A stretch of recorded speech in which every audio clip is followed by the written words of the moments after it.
Hello, I'm Brian Fox. Welcome to I Hate Rock Music. And this is going to be another video that I'm doing in a run of kind of rural rock bands. And I really love rural rock bands. I didn't like them as much when I was growing up, but I really love them now because I just can't get enough of that 60s, 70s sound. And there was a lot of rural rock bands around the time, and I really enjoy them, particularly when they're really good. And everybody knows about bands like Poco and Nitty Gritty Dirt Band, the Eagles, and that sort of area of rural rock. And then you have American Beauty by the Grateful Dead, which is a very rural rock kind of record. So anyway, that sound can be really good, and I really love it now. So, and as you would imagine, there's a lot of obscurities that can be classified as rural rock, and a lot of them just didn't do as well because the world wasn't really ready for them. Um, and some of them were more country oriented, but when you get to the rural rock bands that have blues, folk, jazz, country, and everything mixed together. It's really a treat.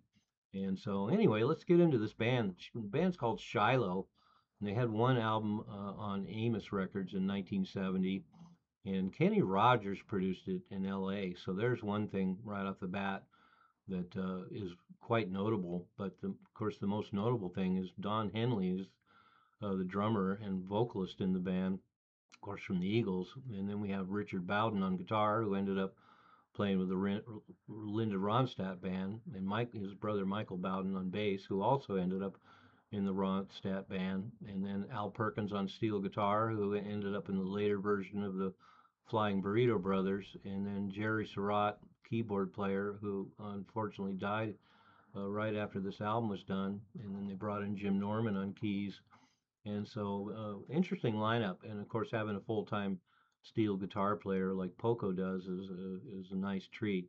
And there's definitely a lot more country on this than some of the rural rock albums. Um, and they came out of a couple of other bands, the Four Speeds and Felicity, from the mid to late '60s. So uh, obviously a high degree of talent in this band, and so in some ways they're a kind of a super group of that type of music. And they released 145 in 1969, Jennifer, and Tell Me to Get Out of Your Life, and Tell Me to Get Out of Your Life is on the album, but Jennifer is not. But as you go through the record, it's got some really great songs on it, a lot of really great songs. Simple little down home rock and roll love song for Rosie starts it off, a real mouthful, but it really sets the pace. It's classic rural rock. It has some country influence to it, and then goes into I'm Gone, Left My Gal in the Mountains, It's About Time, Swamp River Country, Railroad Song, Same Old Story, De Raison, Down on the Farm, and God is Where You Find Him, which has a really great Don Henley vocal. Got a lot of acoustic guitars, piano, and organ, and great harmonies. And there's a lot of Eagles style harmonies on a lot of this record. I'm Gone and God is Where You Find Him just have classic um, backup vocals and harmonies. And Railroad Song, which is kind of country funk, it's a little funky, uh, really strikes me like the Eagles as well. And then it's got a really killer guitar solo. Swamp River Country is another knockout tune on here.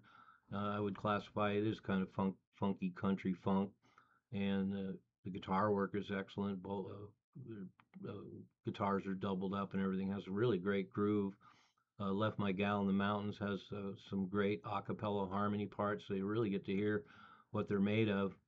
It's About Time is a total country song, which is really nice to hear in the middle of everything else that's going on because it's pretty busy record. It's got pretty cool arrangements.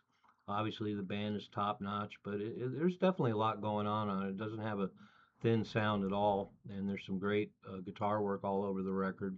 Great harmonies all through the record. Really has a lot of great imagination. And then Don Henley sings unmistakably Don Henley's voice in quite a few of the songs. Um, and then there's an instrumental Du Raison, which is really kind of easygoing instrumental with actually has strings on it too, and piano dominated. But and Down on the Farm is a real country record too. So there's country funk on here. There's some great straight country songs. There's a lot of stuff that's a little more rock oriented with rock elements. And as I mentioned, great rhythm section, great vocals all the way around, really nice guitar playing. Everybody's top notch. And once again, not really a first tier band like Brethren, but definitely a very strong second tier band. Uh, the material is really solid, and a lot of it's really excellent. But it's not really standouts from beginning to end. But the more time you spend with it, um, I think it really reveals its charms. And I talk about that a lot. A lot of these records, you're just not used to hearing them. It's not like the stuff you hear on the radio or bands that are really fantastic, where you really get it right off the bat.